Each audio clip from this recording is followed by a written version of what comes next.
am Höchsee. Und Gabel und Schub. Schwarzer Peter.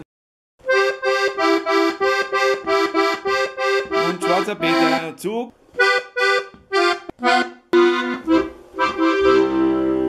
Servus Liam, also auf Schub haben wir's.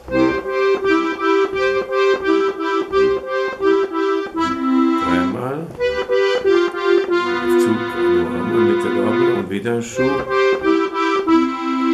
Jetzt geht's wieder los.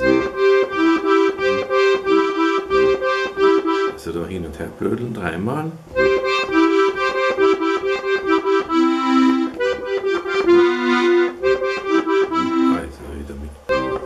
Gesagt gehabt, den Bass, den bringt schlecht zusammen, einfach dazu einfadeln. Also auf jeden Bass dann 2 Töne.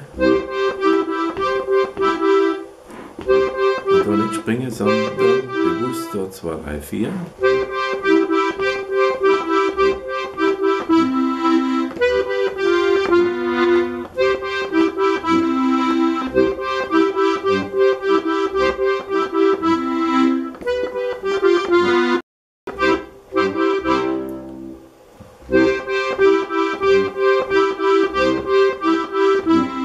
Zug, Gabel, Schub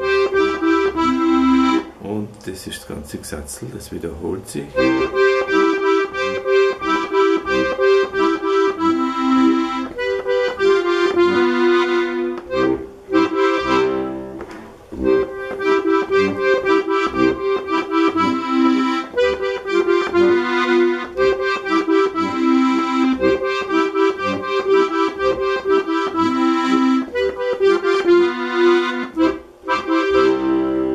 Gutes Gelingen, viel Spaß.